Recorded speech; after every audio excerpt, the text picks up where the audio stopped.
Welcome to In All Honesty, the podcast where we talk about the impact of inflammatory neuropathies like Guillain-Barré syndrome, CIDP, MMN and other related conditions. I'm Rich Collins, the Chief Executive of Inflammatory Neuropathies UK, the only UK charity that solely supports people impacted by these life-changing conditions.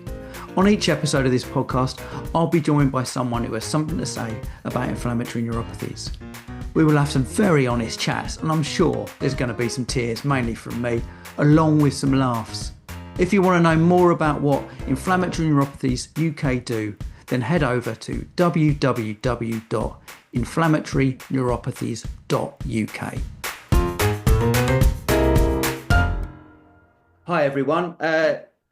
I'm delighted today to be joined by what can only be described as a living legend. Rory Coleman is someone who I came across quite a while ago, but hadn't connected to my role as CEO of Inflammatory Neuropathies UK. Rory's name had been mentioned to me in running circles.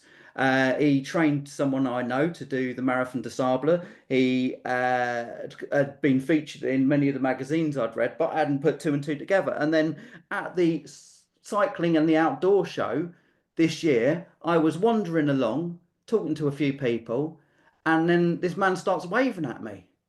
And it turns out it's Rory, and he's got a connection to the organisation we were then, GAIN. He'd linked in.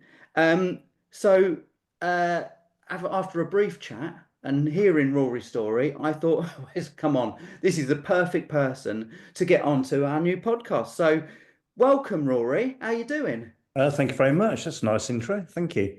That's all right. Come on, Rory. Tell us a little bit about yourself. You're known as the Marathon Man. Is that a self-imposed title? Is that one that you've been given?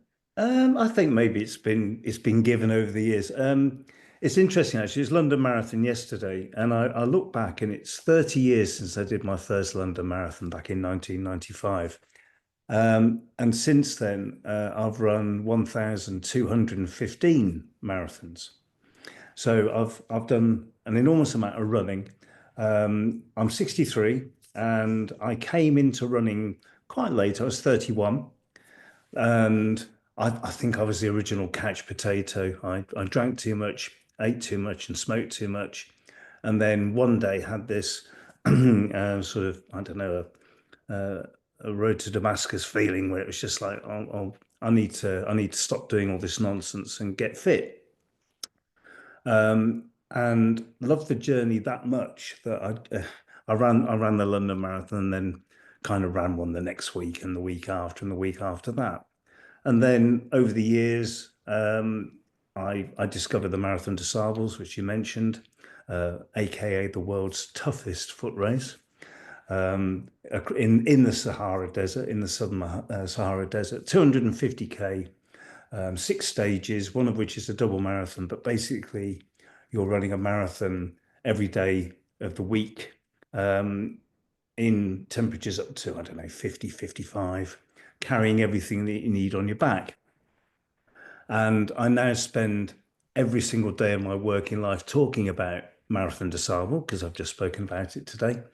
But also I'm a coach, I'm a lifestyle coach, and I just help people. I help people from all walks of life, from very ordinary people to billionaires who are out there searching for whatever it is in life that they think is going to make them happy.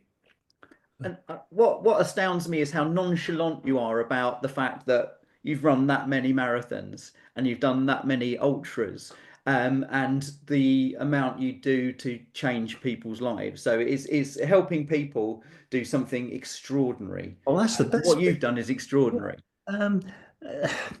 It actually keeps me amused. On the bottom of every email that I send, another one ticks over. That keeps me amused. But actually, I think it's pretty irrelevant, and it's part of the journey, part of, I don't know, life's journey.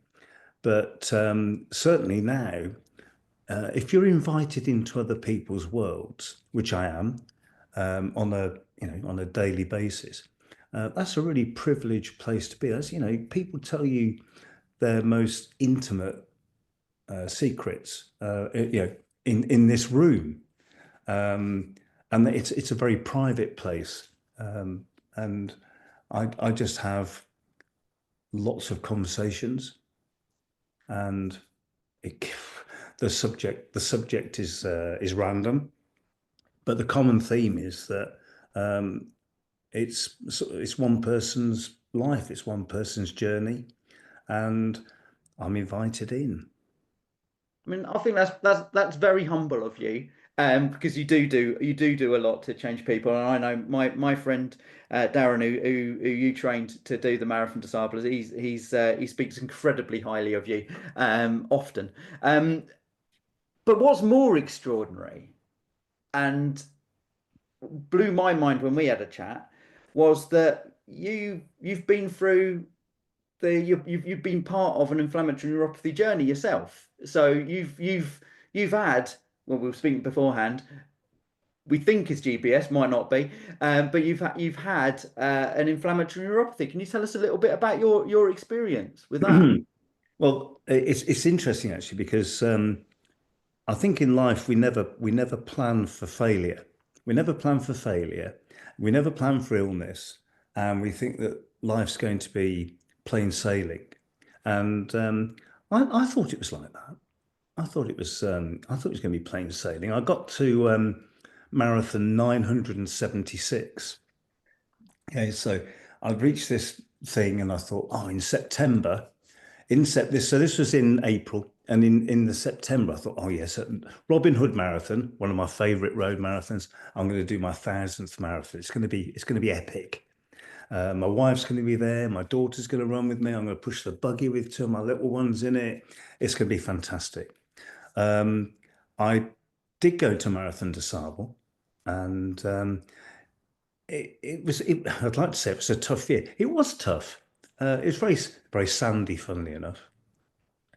But on the marathon stage, on the last but one stage, there was this piece where there wasn't any sand, and it was just lovely. It was like concrete, and I thought, oh, this is great. I'm gonna run in, do some fist pumps as I come over the line, and and large it up.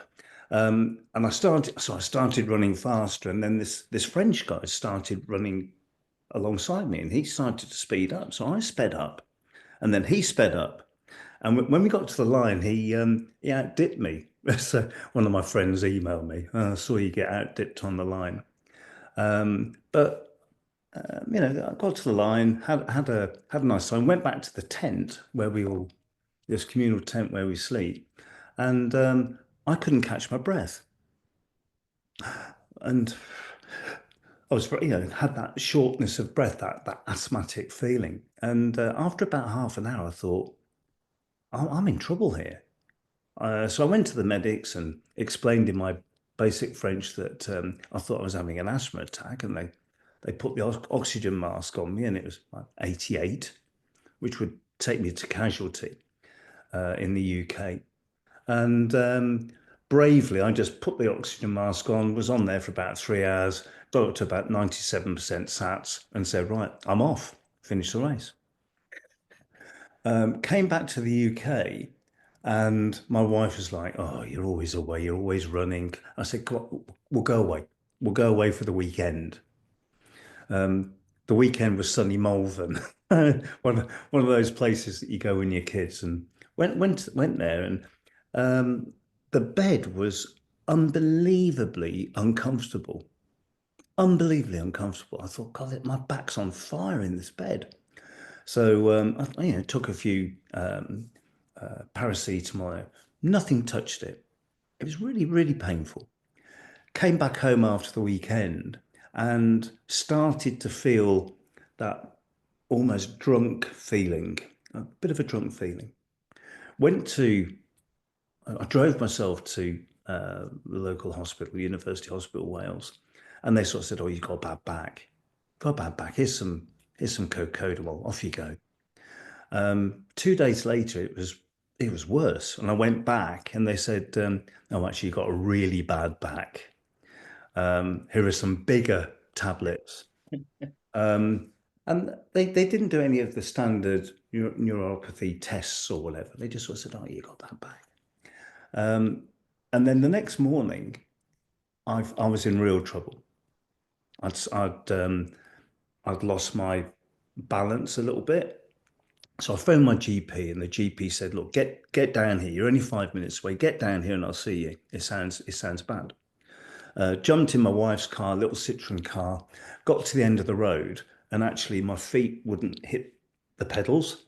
So I went round the corner on the handbrake, got to the doctor's, and he saw me and he said, "Ooh," he said, "this is serious." He said, "I think you might have MND." So I thought, "Oh, I don't know what that is. What's that?" And he said, "Look, you need to go to Landock Hospital straight away. Sorry, go home, get some clothes, phone the wife." So wife came, phoned my brother, who's a GP in the meantime. He told me all the bad news about MND. Mm. So I'm now crying in the car.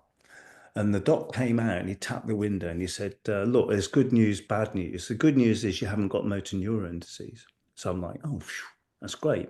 He said, and the but is you might have something called Guillain-Barré syndrome." And I remember saying, "Barry who?" And he said, "No, Guillain-Barré syndrome." So I opened it on my phone, read the first paragraph on Wiki, and then quickly closed it. And we went. He said, "You need to go straight to hospital because you might stop breathing in the next couple of hours." Went to hospital, wouldn't get in a wheelchair, inched my way round the hospital ward. They did a spinal tap, which was pretty painful, Mm. and I slept on the floor for a night because I couldn't sleep in a bed. It's just too painful. And then the next day they transferred me to University Hospital Wales, and that's when the sort of world collapsed. It was like one of those things in a film where the film's playing and then suddenly the film sort of just all burns and vaporizes. And my world vaporized. I wasn't tracked, but really from the neck down, I was pretty bad. And I had some IVIGs. They sort of stopped that plummet. And my only thought was, well, I'll be out of here in a week, Mm. because I'm stuck on 976 marathons. I'm really cheesed off. I want to get back to being my normal self. Um, I'm off. And I did try and escape. I do remember trying to escape. I tried to crawl out and failed miserably. But they said to me, they said, "Look, if you can make the door on the Zimmer frame, you can go." So that's like a red rag to a bull with me. So I managed to sort of fluke my way to the door on this Zimmer frame. And because we had a friend that plumbed a toilet onto the outside of our house in the garden. So because we didn't have a downstairs toilet. So he plumbed this toilet onto the outside wall of the house. Hello, neighbours. But he didn't care. I could go home after 4 weeks, which was completely disastrous. I was a nightmare. I spent 12 hours a day in an armchair and 12 hours a day on the floor because that's all I could do. Nothing worked. You can't pee, you can't poo, Mm. face drop, all the classic GBS symptoms. Um, and I was really cheesed off, angry. Um, and everybody that knew me just cried. Everybody I met cried. I didn't cry. I was sort of just in this world of pain, I suppose. I was on 14 drugs. I was on 14 lots of medication, included liquid morphine, there's Oromorph, lots of different painkillers, and nothing, nothing touched it. It is really, really awful. Um, and to try and combat this, we found a physiotherapist in Newport, a Dutch guy, um, uh, and he I went to his place and I was hung in one of these like baby bouncers. And Jaco Boas is a pretty famous neurological physiotherapist, really kind guy.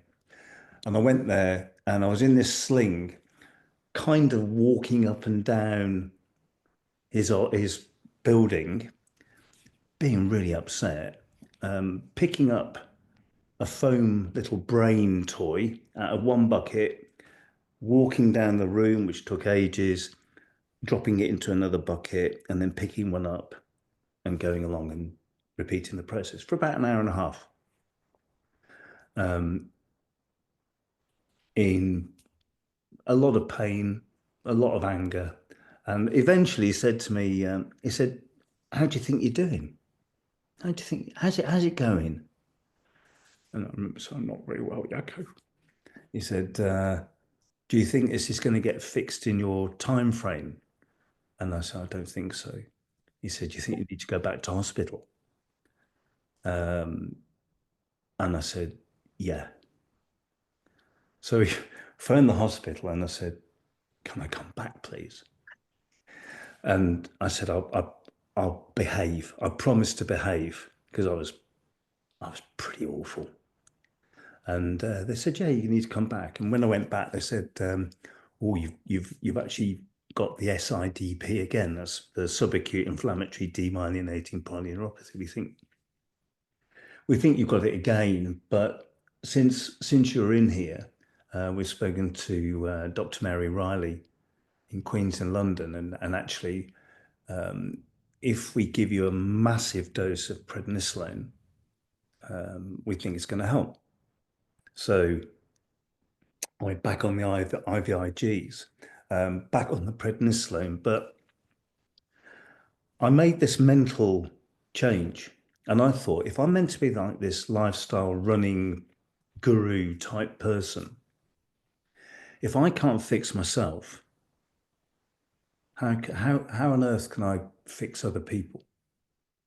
And instead of being a victim, a why me person, a pissed off person, why don't I just take it on board and start again?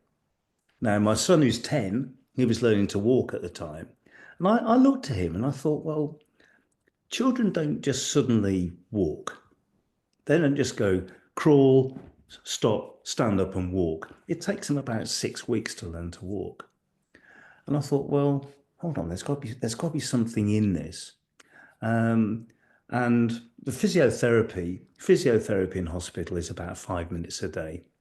By the time they get you out of bed, by the time they put you in some kind of frame to get you somewhere, you're there for 5 minutes. Can you transfer from a wheelchair to something, to a toilet? Can you get in the car? We want to get rid of you out of hospital. We want the bed. The hospital's full of really kind, fantastic people to look after you, but sadly they're skinned. That's the way it is. And also it's a crazy madhouse. You're ill and you're in with 8 crazy people in a ward.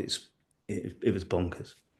So I decided that I'd go into their physiotherapy room and work for about an hour in the morning and an hour in the evening. And the key to success is being able to stand up. That's all it is. Stand up. If you can stand up, you can do anything. So I go in the wheelchair, get onto the plinth, pump it right the way up, and people were walking by. Nobody asked me what I was doing. The doctor's just sort of looking, okay, as long as he's not killing himself. And with the Zimmer frame, Phil Collins, Only You and I Should Know, play the whole song through. Sit to stand, brace yourself, hold on, sit down, get your breath back, do it again, and do it, and again, and again, and again. And when you've done that, do it again.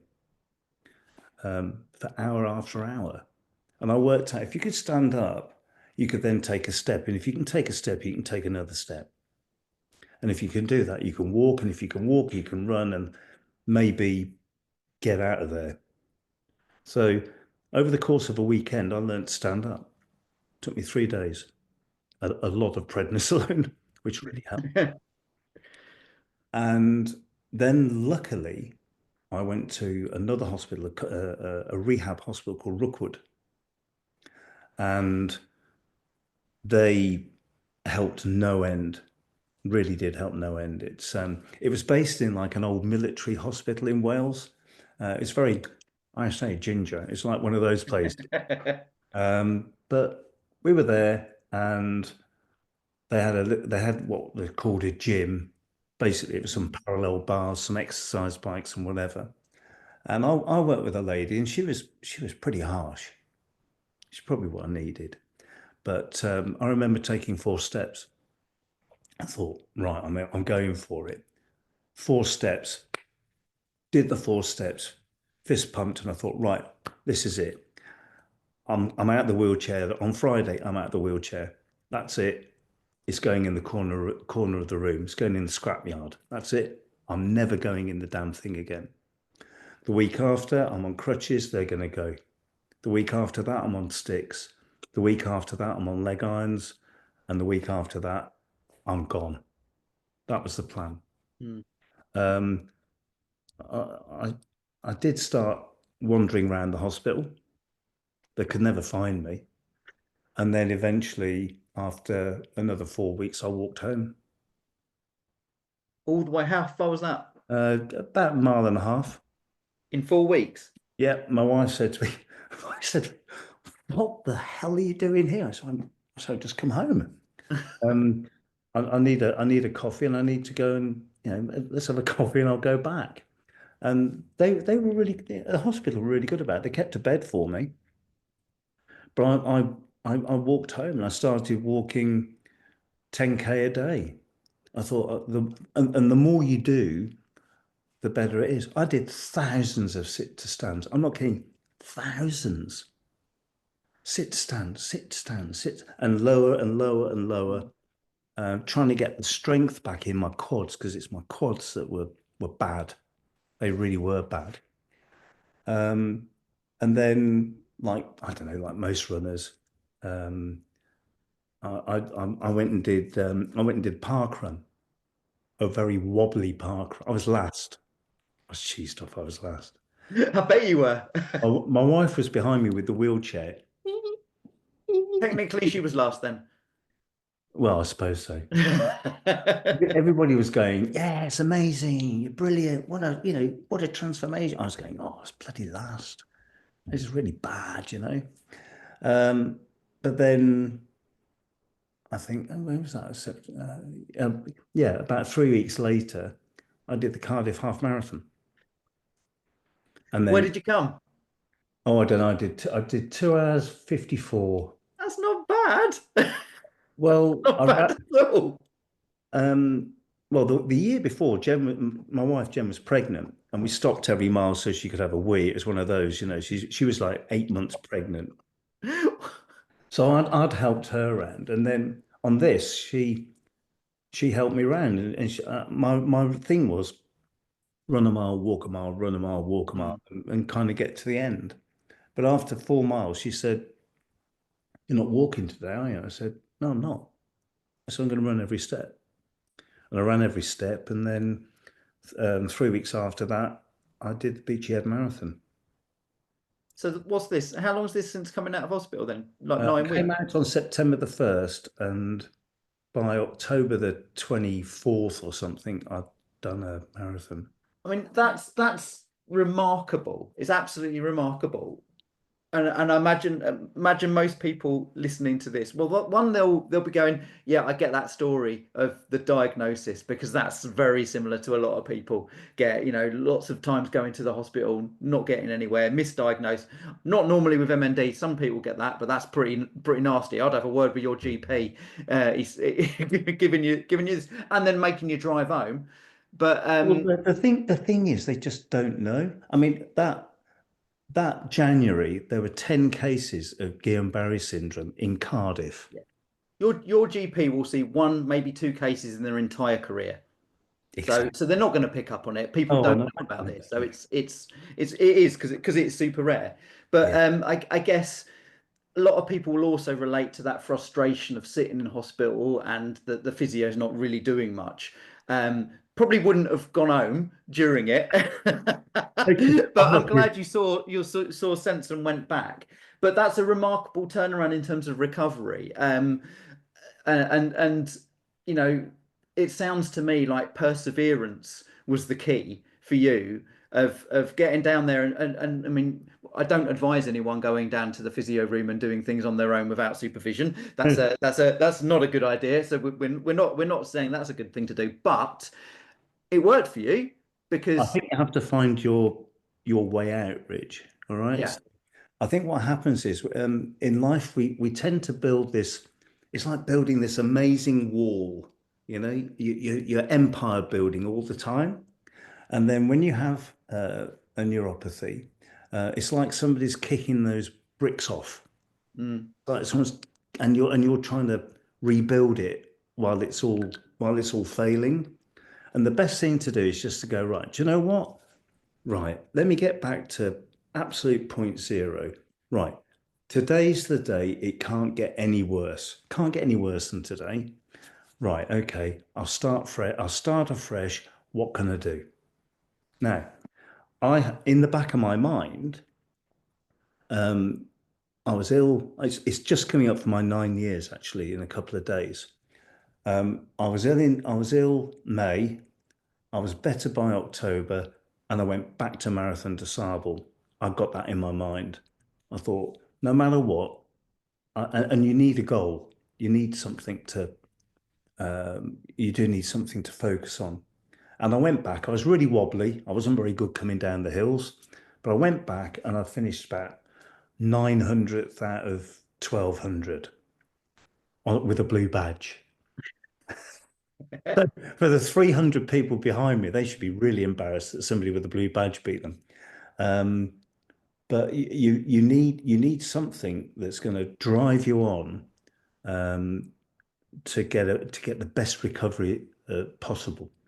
And I think that's the key. So you you you were on 976 marathons when you got ill. You're now on 1,215. So you've done plenty since, including one, not long afterwards, to it. Did you do your thousandth? Was it the one you wanted? Yeah, it was actually it was in Nottingham in 2017, and yeah, I did it with my family, and we rejoiced. And I don't know, you have to move on. There's this part of it is that you've got this life before whatever episode it is that you have, and that could be an illness, it could be an accident, it could be bereavement, it could be whatever. So you have a life. It's like AD and BC. Okay, so that's what I could do before, and you go, well, that's great, but now you can't. What can you do now? Mm. And I could do 95% of the things I could do before. I'm chasing father time because I'm 63 and I'm not 54 anymore. But nobody would ever know that I've had Guillain-Barré syndrome. Nobody would ever know. I know that. But if you said to me, would I go through that process again? Probably would, Okay. because I think you learn a lot about life. You learn who your friends are. Yes. You learn how good your relationship is. My wife was just unbelievable, and I did say to her at the time, I said, look, um, you can opt out here. You know, do you want to live with somebody that's in a wheelchair for the rest of his life? And she's like, well, what do you want about? I said, well, I don't know. You know, that's that's up to you. I don't want to be. I'm a very self-sufficient person. I don't want to be an incumbent to people. That's one of the worst things about being ill. You have to ask for help. Mm. You have to ask. Oh, it's grim. People. Just all the toilet stuff in hospital is pretty awful.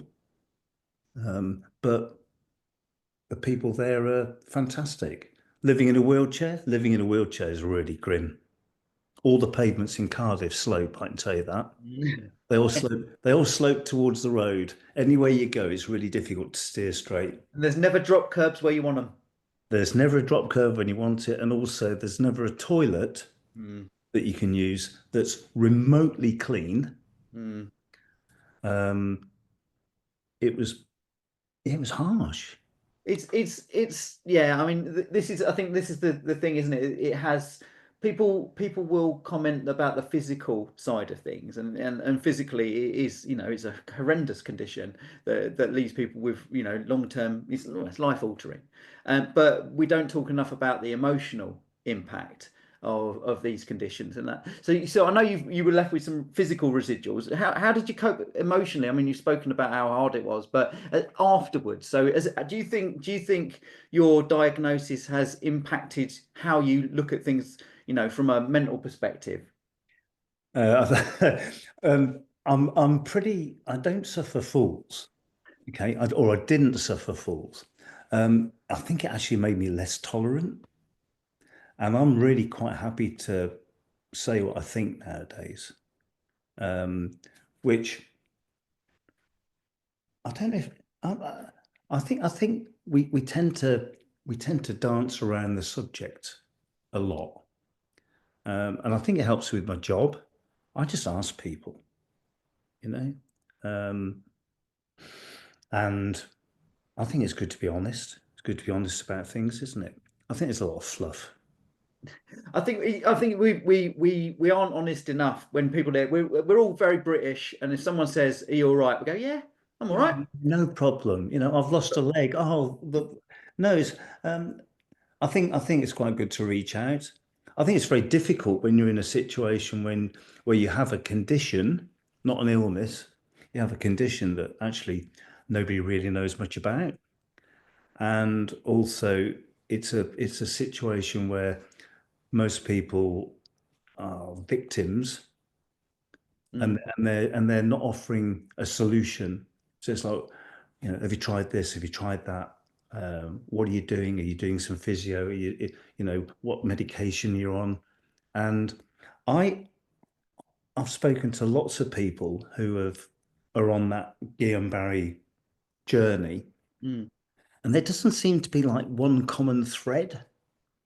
Everyone's journey's different. It's the thing I say most. It is, but if I'd been say, in Devon, I would have been immediately on prednisolone, but not in Wales.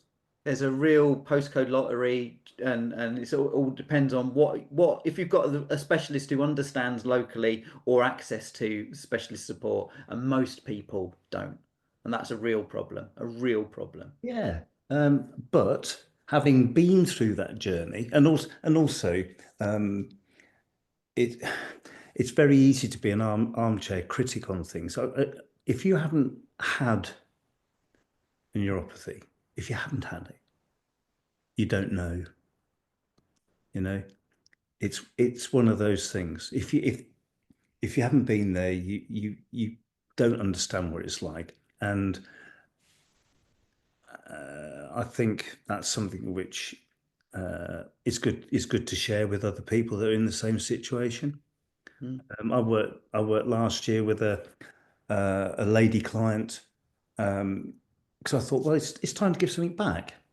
So I waived all the fees, waived all my fees, and because I spotted her she was asking some questions on the Facebook group about all the medications she was on and everything. And I said, well, why don't we start by just looking at all the medication? And I worked with her and her GP, Mm. and we got off all the medication because she was just on massive amounts of stuff that actually it isn't helping. It's just masking the Mm. getting Yeah. better bit. And she's now living a much better, fuller life, drug free, which is I'm drug free. I was on the prednisolone for about a month, put on 15 kilos and suddenly thought, oh my God, I'm going to be 20 stone here very quickly. And then very quickly weaned myself off it. Mm. And I've been, trying to live as drug free, as problem free as ever. Sure, it takes my legs a fair bit of time to recover. So maybe I'll run a day, rest a day, run a day, rest a day. I can do Marathon des Sables. I was there less than a month ago and get myself round. I know what I'm doing when I'm there. It's a self-sufficiency race. It's not like the London Marathon. There's an actual process to it, and I can do it, and I'm going to do it for as long as I possibly can. But on the whole, I want to I want to lead a normal life for as long as I can. My dad's 93 this week. Well, good on him. Happy birthday to your dad. Well, he doesn't drink, he doesn't smoke. He's a healthy guy, good diet, and I want to be doing that in 30 years' time. He's still driving a car somehow, but he's still very much with it, and I want to carry on making a difference to people's lives because that's where the fun is. Yeah. So you've been through this. You've lived it. You've got the lived experience. And there's lots of people out there at the minute who are at various stages of their GBS or their CIDP or their MMN or another condition journey. What's your advice to them? What would you tell somebody who's going through this now from the position you're at? You've been through it and you've come out the other side in an amazing position. So the doctor just said to them, "Oh, by the way, you've got something called Guillain-Barré syndrome." It's like, well, after doing the research and looking at what you're in for, the biggest problem is that you're in for a long journey. The gains are quite quick. After 6 months, yeah, you could be walking again. Could. Mm. Will you be back in a normal life? You might be back at work within 6 to 12 months. Maybe on restricted hours, because our biggest problem is fatigue. Mm. I get fatigue, and it's definitely cyclic. I go through sort of 6 week highs and lows. I know I do, but you're in for a long journey. But it's like anything else. The more you put in, the more you get out. Mm. And also, don't just think it's all going to be terrible. Okay, it's not terrible. It's life, and life's what you make it. So my thing is, I want to enjoy. I want because my kids, because I've got 7 kids, but my 3 little ones. I wanted to play football in the park with my boys. Mm. One of them pestered me all day yesterday to play football up at my in-laws. Right. I'll go and play football with the kids, but try and lead as normal a life as possible as anybody running a marathon a week, but also have some fun. Just because you're old doesn't mean you don't have fun. I think it's just too easy to give in, and I don't give in. I'm really bloody minded. I mean, I think one little insight here when I met Rory at the show a few months ago. I'm doing an ultra in 4 weeks it is now, and I'm really struggling because I've been ill and stuff. So I've been struggling with my training, and I was like, I'm never going to get round in the time I want to do. And Rory said to me, do you want to do it, or do you want to do it and enjoy it? And I went, oh, what? And I hadn't thought of it in that way at all. And sorry, Roy, I dropped this on you, but this has changed my entire perspective on running. And it's the thing I've needed for probably about 10, 15 years. So that throwaway comment that you gave in that hall in Birmingham has changed my entire outlook on running. And now I go out and I go out to enjoy it. I did a 10K last night. It was really hot. And I went out and I didn't go, oh, I've got to get it done in a set time. I just went out for a run and it was lovely. I had a really great time. Yeah, look at the blue sky. green fields, white fluffy bunnies, um, because it can't be this onerous task. My wife runs for Team GB around a track. Mm, They run as far as they can in a day. It sounds quite bizarre, but her whole blinkers is all about performance, performance, mm. performance. The only time we ever fall out is if we run together. Because I'm looking at the blue sky and the white fluffy bunnies, and she's going, "Come on, we need to get a move on." And so we never run together. I think the last time we ran together was 215 marathons ago, and even then, I'm not quite sure whether that was a brilliant day, to be quite honest, because she was going, "Come on, we've been out here 5 hours."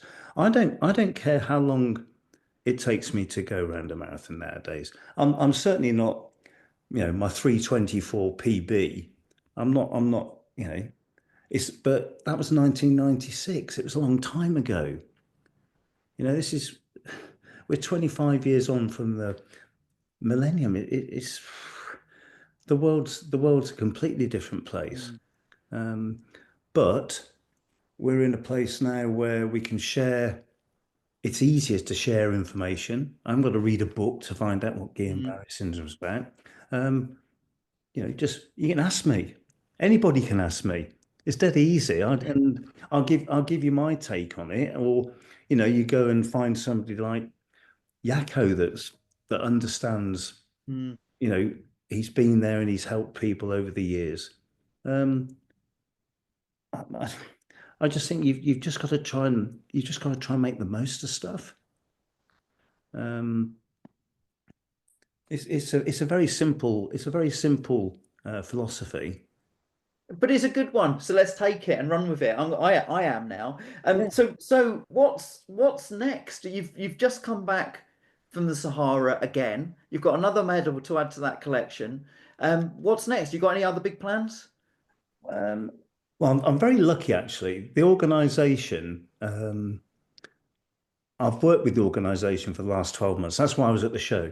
Yeah. I'm like their official coach, which is really nice in the UK. So I'm doing some more work with some of they've now got 9 races in their portfolio. So my audience has become a little bit more global. So I've got people in Saudi and Holland and Belgium and Ivory Coast. I go all over the place every day talking to people. So I'm empire building on my business, definitely empire building on my business. I'll be back at MDS for my 19th next year. But no, I think I'm just gonna enjoy building on what I've got. It's good. It's a good life. It's not I'm not looking back at 2016 thinking, oh, it's loads better then. It wasn't. It's actually better now. And actually it's loads better now. Like when I said to you about my business, um, I spent a lot of time doing all the wrong things. So I spent an enormous amount of time doing things that didn't actually pay me. I was doing them because they made me feel good. So I wrote a book, rebuilt a website, and kind of started again, and suddenly became 10 times more profitable because it gave me some clarity. That's what Guillain-Barré does. It strips you back. Mm, That's why we go to the desert. Last year I flew out to the desert with a billionaire on his private jet. It's just like it doesn't get any better. Forget Ryanair. 30 steps from the car, I was on the private jet. We fly into Morocco, we do the race. In the race, we're the same. We're the same people. yeah. Because it doesn't matter what money you've got, where you come from, whatever. We're all equal. And Guillain-Barré does that. Like I said, you find out who your friends are. People came from all over to come and say hello. I wasn't even with it. I was completely drugged up. I said, "Oh yeah, I was here last week to see you, but you weren't really with it." So I can't remember. So they came to see me. Those are the people that mattered. When other people didn't, I thought, "Oh, they didn't come." And I thought they were your best friend. They didn't turn up. And you learn the value of money. Money has no value, no value at all. Whereas, what I've got now is priceless. Incredible, incredible. So, conscious of time, where can people find you? How do they follow you? How do they get in contact if they want to learn from your experience directly or get involved with you in rebuilding them and getting them to get you to get them to round any length race? Because hey, every race is a race for somebody. How do they get in touch with you? It's dead easy to find me. Just Google Rory Coleman, but rorycoleman.co.uk. I'm at Coleman Coaching on every platform. Um, I think maybe it's for the relatives of people that aren't well. That's that's the real rub because they're the worried party. They're the people thinking, "Oh my God, how are we going to get through this?" And also, they're in a situation where their loved one, they're just watching them decay. It's like in front of your eyes, isn't it? So they're frightened. They don't know what to do, where to go.